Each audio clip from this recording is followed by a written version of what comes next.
오늘 저녁 우리에게 주시는 말씀은 신약성경 고린도후서 11장 16절로 33절의 말씀입니다. 제가 가지고 있는 성경으로는 297면에 있습니다. 제가 하나님의 말씀을 봉독해 드릴 때에 살아계신 하나님의 음성을 들으실 수 있기를 바랍니다. 살아계신 하나님의 말씀입니다. 내가 다시 말하노니 누구든지 나를 어리석은 자로 여기지 말라. 만일 그러하더라도 내가 조금 자랑할 수 있도록 어리석은 자로 받으라.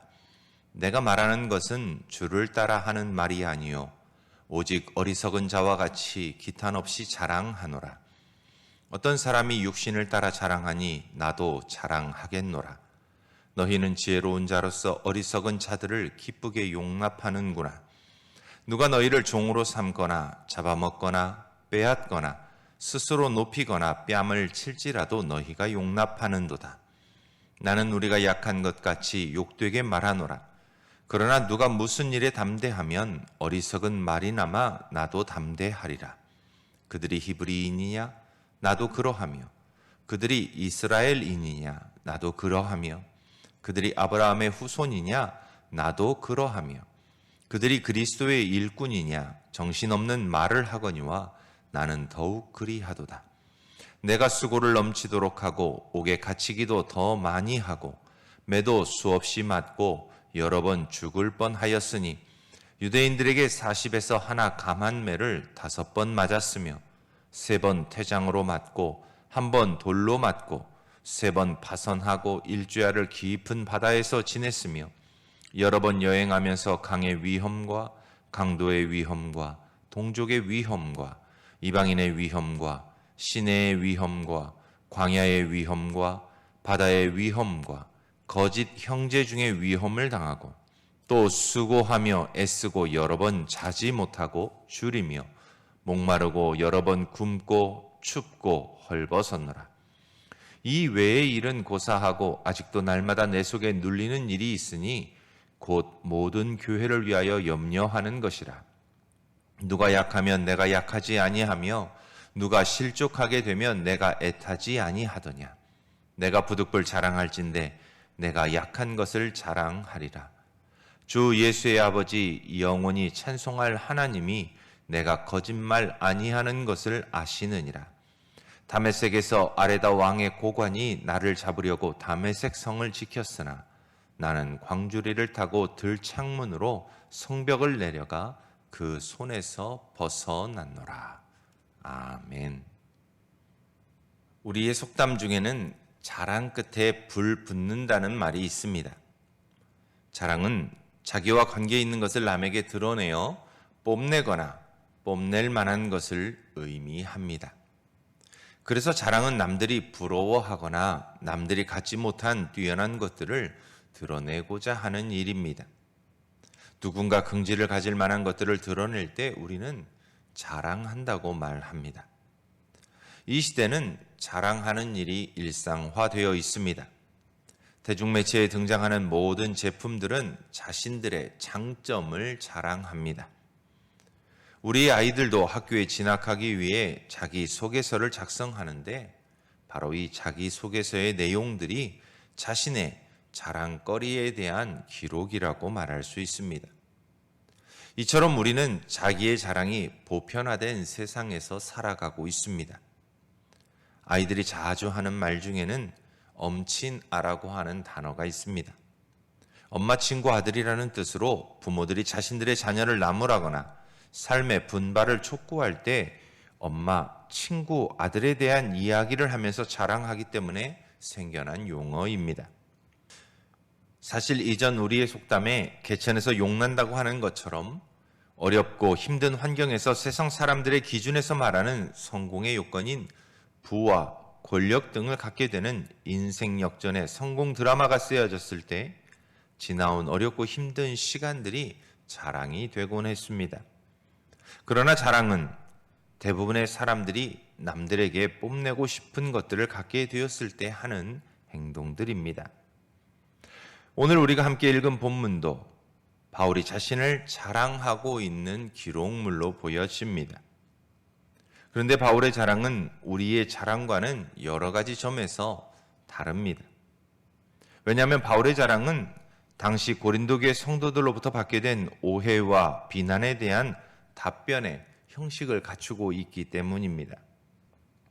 당시 고린도 교회는 율법주의자들과 거짓 교사들의 충동에 의해 바울의 사도성에 대한 의심을 갖고 있었습니다. 그래서 바울은 10장에서 바울의 연약한 육체와 어둔한 말로 하는 가르침, 그리고 자신을 드러내지 않고 겸손하고 온유하게 살아가면서 고린도 교회를 지도했었다고 고백합니다. 그리고 자랑하는 자는 주 안에서 자랑해야 한다고 단호하게 말합니다. 왜냐하면 옳다 인정함을 받는 사람은 오직 주께서 인정하시는 자라고 하는 믿음을 갖고 있었기 때문입니다. 그래서 바울은 11장에서 세상과는 다른 방식으로 자신을 소개합니다. 그리고 그 결론을 한마디로 말한다면 바로 오늘 설교 제목으로 표현됩니다. 내가 약한 것을 자랑하리라. 일반적으로 약한 것은 자랑이 되지 않습니다. 오히려 감추고 싶은 치부처럼 여겨지기 때문입니다. 그러나 바울은 자신의 약한 것이 결코 감출 만한 것이 아니라고 말합니다. 오히려 자신의 약함을 자랑합니다. 그래서 바울은 11장 1절 말씀에서 자신의 어리석음을 용납하라고 말합니다. 또한 17절에서도 어리석은 자와 같이 기탄 없이 자랑한다고 말합니다. 왜냐하면 고린도 교회 성도들은 바울의 이 자랑을 통해 당시 거짓 교사들과 율법주의자들의 주장이 잘못되었음을 알게 될 것이기 때문입니다. 그렇다면 바울은 오늘 본문을 통해 무엇을 자랑하고 있을까요? 첫째, 바울은 자신의 출생에 대한 비난과 비판에 대해 소명하며 자랑합니다. 고린도 교회에서 바울에 대한 거짓 가르침을 해가던 율법주의자와 거짓 교사들이 히브리인, 곧 유대인들이었습니다. 고린도 교회의 성도들에게 유대인 지도자들은 기독교 신앙의 정통성을 가진 사람들로 인정받고 있었습니다. 우리가 하는 말로 원조이기 때문입니다. 그리스도를 따르던 제자들은 유대인들이었습니다. 그러나 그들은 예수님께서 승천하신 이후에 예루살렘에 핍박이 임하자 열방에 흩어져 복음을 전하게 되었습니다. 그래서 유대인 기독교 지도자들은 우리가 말하는 것처럼 흩어진 여러 유대인들로 인해 세워진 교회들에서 원조로 인정받았습니다. 그래서 바울은 자신도 그들과 같은 히브리인이고 이스라엘 사람이고 아브라함의 후손이라고 말합니다. 빌립보서 3장 5절로 6절의 말씀처럼 바울은 이렇게 말합니다. 나는 8일 만에 할례를 받고 이스라엘 족속이요 베냐민 지파요 히브리인 중에 히브리인이요 율법으로는 바리새인이요 열심히는 교회를 박해하고 율법의 의로는 흠이 없는 자라. 이처럼 바울은 유대인 중에 유대인으로서의 자격을 다 갖추고 있었습니다. 그는 율법 선생이 되기 위해 가말리엘의 문화에서 공부하던 촉망받던 인재이기도 했습니다. 이런 자신에 대한 소개를 통해 거짓 선지자들과 율법주의자들의 비판과 거짓 가르침이 잘못되었다고 자신을 자랑합니다. 두 번째로 바울은 자신의 순환을 통해 그리스도의 일꾼의 정통성에 대한 의심에 대해 자랑합니다. 당시 고린도 교회에서 거짓 가르침을 베풀던 이들도 예루살렘의 핍박을 피해왔던 사람들이었습니다. 그들이 받았던 핍박도 우리가 경시할 만한 수준은 아니었습니다. 그러나 바울이 복음을 증거하기 위해 받았던 고난은 그들이 받았던 핍박과 비교할 만한 것이 더더욱 아니었습니다. 그래서 바울은 내가 수고를 넘치도록 했다고 고백합니다. 그들보다도 옥에 갇히기도 더 많이 했다고 말합니다. 바울의 서신들 대부분이 옥중에서 쓰여진 것을 생각한다면 예수를 믿고 난 이후 바울은 수없이 긴 시간을 옥에서 보냈습니다. 초기 교부인 클레멘트의 기록에 따르면 바울은 모두 7차례나 옥에 갇혔다고 합니다. 바울은 매도 수 없이 맞았습니다. 고대 범법자들에 대한 형벌은 태형이 일반적이었습니다. 그래서 바울은 수도 없이 맞아야만 했습니다. 40에 하나 감한매를 5번이나 맞았습니다. 3번이나 태장을 맞았습니다.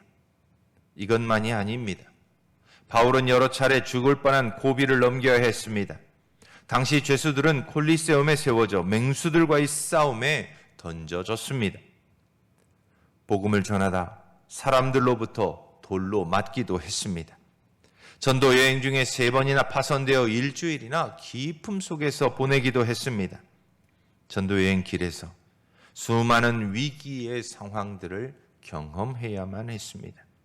이 모든 수고와 고난을 넘어 때로는 두려움에 잠을 자지 못하기도 했고, 목마르고 굶고 춥고 헐벗음 속에서도 바울은 복음을 전해야만 했습니다. 그 어떤 사도보다도 바울은 복음을 전하기 위해 많은 핍박을 받았다고 자랑합니다. 그리고 마지막으로 바울은 고린도 교회를 향한 바울의 진심 어린 사랑과 관심을 이렇게 자랑합니다. 28절로 29절 말씀입니다. 아직도 날마다 내 속에 눌리는 일이 있으니 곧 모든 교회를 위하여 염려하는 것이라. 누가 약하면 내가 약하지 아니하며 누가 실족하게 되면 내가 애타지 아니하더냐. 바울은 부모의 마음으로 고린도 교회를 돌보았습니다. 부모는 자녀들의 연약함을 안타까워합니다. 5명의 자녀를 둔 아버지가 있었습니다. 그중 한 명의 아들이 유독 병약하고 총명하지도 못해 형제들 속에서조차 주눅 들어 있는 아들이 아버지는 늘 가슴 아팠습니다. 그래서 어느 날 아버지는 5그루의 나무를 사옵니다. 그리고 5명의 자녀들에게 한 그루씩 나누어 주고 1년이라고 하는 기한을 줍니다. 가장 잘 키운 나무의 주인에게는 뭐든 원하는 대로 해주겠다는 약속과 함께 말입니다. 약속한 1년이 지났습니다. 아버지는 자녀들을 데리고 나무가 자라고 있는 숲으로 갑니다. 그런데 놀랍게도 유독 한 그루의 나무가 다른 나무들에 비해 키도 크고 잎도 무성하게 자라 있었습니다. 바로 아버지의 마음을 가장 아프게 했던 그 연약하고 병약했던 아들의 나무입니다. 약속대로 아버지는 그 자녀에게 원하는 것을 묻습니다. 그러나 예상했던 대로 이 자녀는 자기가 딱히 무엇을 요구해야 할지조차도 말하지 못합니다. 그래서 아버지는 이 아들을 향해 큰 소리로 칭찬합니다. 이렇게 나무를 잘 키운 것을 보니 너는 분명 훌륭한 식물학자가 될 거야. 내가 그리 될 수 있도록 온갖 지원을 아끼지 않겠다. 이렇게 모두 앞에서 공표합니다. 아버지와 형제들로부터 명분 있는 지지와 성원을 한 몸에 받은 이 아들은 성취감에 고조되어서 식물학자가 되겠다는 꿈에 부풀어 그날 밤 잠을 이루지 못했습니다. 하얗게 밤을 지낸 새벽, 잘 자라준 나무가 너무 고맙고 신통해서 그는 숲으로 갑니다. 나무에 가까이 다가갈 때 어스름한 안개 속에 움직이는 물체가 그의 나무 주변에서 있음을 보게 됩니다. 이어 물조리개를 들고 있는 아버지의 모습이 이 아들의 눈에 보입니다. 그 후 이 아들은 비록 훌륭한 식물학자가 되지는 못했지만 미국 국민들의 가장 많은 지지와 신뢰를 받는 훌륭한 대통령이 됩니다. 바로 미국을 세계에 떨친 프랭클린 루즈벨트 제32대 미국 대통령입니다. 이것이 바로 부모의 마음입니다. 연약하고 부족한 자녀에게 더 많은 관심과 사랑을 기울입니다. 바울이 이러했습니다.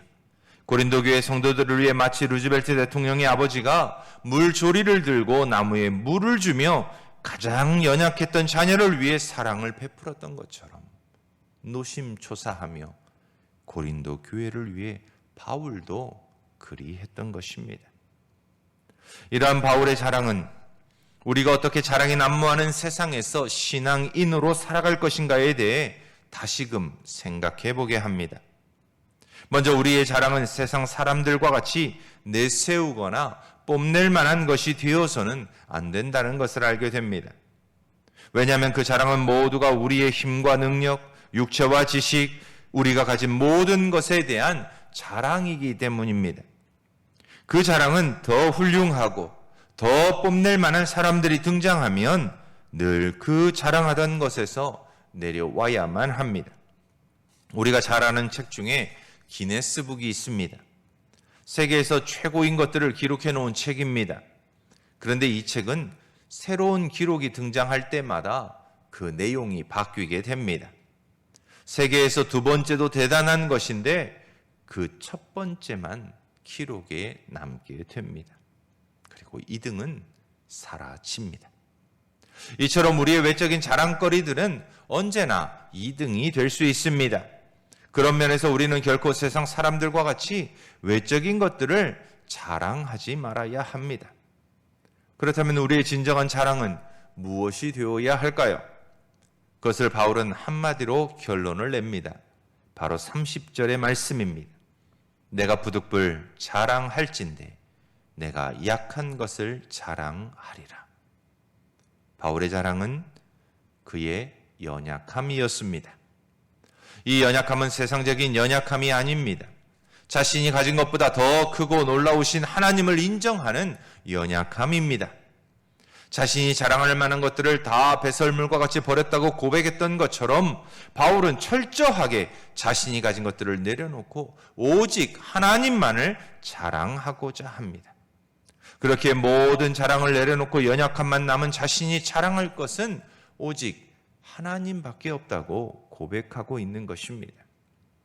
그래서 바울은 10장 17절에서 자랑하는 자는 주 안에서 자랑할지니라 라고 자신 있게 권면합니다. 이런 자랑으로 살아가다 주님의 부르심을 받은 믿음의 사람을 소개하며 설교를 마무리하고자 합니다. 바로 공평하신 하나님의 저자이자 우리가 잘 알고 많이 부른 나 가진 재물 없은 나를 지은 송명희 시인입니다. 1963년 어느 초여름 태어난 그녀는 어머니의 양수가 일찍 터져서 9달 만에 세상에 태어났고 생후 일주일쯤 지난 하루 저녁 동안 숨이 멈춘 결과 뇌성마비 장애인의 삶을 살게 되었습니다. 자유롭지 못한 몸과 가난한 집안 살림 등 여러 가지 환경으로 고통스럽게 살았지만 17세에 하나님을 만나 저서 25권을 쓴 하늘의 시인이라 불리다 하나님께 부름을 받았습니다. 그녀는 나라는 시를 통해 이렇게 고백합니다. 나 가진 재물 없으나, 나 남이 가진 지식 없으나, 나 남에게 있는 건강 있지 않으나, 나 남이 갖고 있지 않은 것 가졌으니, 나 남이 보지 못한 것을 보았고, 나 남이 듣지 못한 음성 들었으며, 나 남이 받지 못한 사랑 받았고, 나 남이 모르는 것 깨달았네. 공평하신 하나님이 나 남이 가진 것 나 없지만 나 남이 없는 것을 갖게 하셨네. 이처럼 우리는 세상 사람들이 가진 것을 자랑하기보다는 하나님께서 우리에게 주신 것을 자랑할 때 진정한 자랑이 됩니다. 내가 연약한 것을 자랑하리라 했던 바울의 고백처럼 자신이 가진 것을 자랑하는 것이 아니라 하나님께서 우리에게 주신 것에 대한 자랑이 될 때에 참 자랑이 되는 것입니다. 바울의 고백처럼, 송명희 시인의 고백처럼 우리는 하나님으로부터 은혜로 받은 것들이 참 많습니다. 새벽 자녀 모르게 나무에 물을 주며 나무가 잘 자랄 수 있게 했던 루즈벨트의 아버지처럼 우리도 모르게 하나님으로부터 받아 자랑할 만한 것들이 우리의 삶을 관조해 보면 참 많은 것을 알게 됩니다. 그 중에 하나가 우리가 소유한 기쁨입니다. 하나님으로부터 받은 기쁨은 세상의 기쁨과 비교할 수 없습니다. 세상은 환경으로 인해 기뻐하지만 우리는 하나님으로 인해 기뻐하는 것이기 때문입니다. 환경은 변합니다. 그러나 우리 하나님은 변하지 않습니다. 그래서 우리의 기쁨은 세상과의 기쁨과 달리 언제나 동일하고 영원합니다. 영원한 삶의 소망을 우리는 또한 갖고 있습니다. 하나님께서는 은혜로 우리에게 영원한 생명의 약속을 주셨습니다. 그리고 우리가 믿는 대로 이 영원한 생명을 우리는 반드시 누리게 될 것입니다. 하나님께서 우리에게 주신 이 놀라운 약속은 세상의 그 어떤 것보다도 자랑할 만합니다. 그것이 바로 바울이 자랑하던 연약함이기 때문입니다. 부활하신 그리스도를 만나 사도로 부르심을 받아 수많은 고난과 고통을 감내하면서도 사명을 감당하던 그가 자랑하고자 했던 것, 그것은 바로 다른 것이 아니라 자신을 부르신 하나님의 구원의 은혜입니다. 자신을 사명자로 불러주신 은혜입니다. 자신에게 언제나 함께 하시며 놀라운 은혜를 베풀어 주시는 임마누엘 하나님 되시는 약속입니다. 그리고 주님이 보여주신 것처럼 그에게도 주어질 영원한 생명이었습니다. 그래서 그는 수많은 고난에서도 포기하지 않습니다. 죽음의 위협 앞에서도 굴복하지 않습니다. 자신을 향한 수많은 오해와 비난에서도 자신을 비난하고 비판하는 이들까지도 품고 사랑하며 온유와 겸손으로 다가갑니다. 하나님만이 자신의 자랑이 되었기 때문입니다. 오늘 하루 여러분의 삶에서 무엇을 자랑하며 살고 계십니까? 바울은 우리에게 분명하게 선언합니다. 내가 약한 것을 자랑하리라. 나의 강함이 되시는 하나님만을 자랑하리라. 바울처럼 오직 우리의 모든 것이 되시고 아낌없이 모든 것을 베풀어 주시는 하나님만을 자랑하는 성도님들이 다 되실 수 있기를 바랍니다. 우리의 연약함이 자랑이 되는 하늘의 은혜를 맛보며 살아가는 이 복된 밤이 되시길 주님의 이름으로 축원합니다. 함께 기도하겠습니다. 하나님 감사합니다. 우리가 우리의 눈에 보이는 것들로 자랑하지 않게 하여 주시고 오직 하나님만이 우리의 자랑이 되게 하셔서 바울처럼 내가 나의 연약함만을 자랑하노라 하는 고백이 우리의 일상이 되게 하여 주옵소서. 오늘도 우리의 약함을 강함으로 바꾸시고 우리의 절망을 소망으로 바꾸시고 우리의 삶에 늘 함께 동행해 주시는 예수님의 이름으로 기도드립니다. 아멘.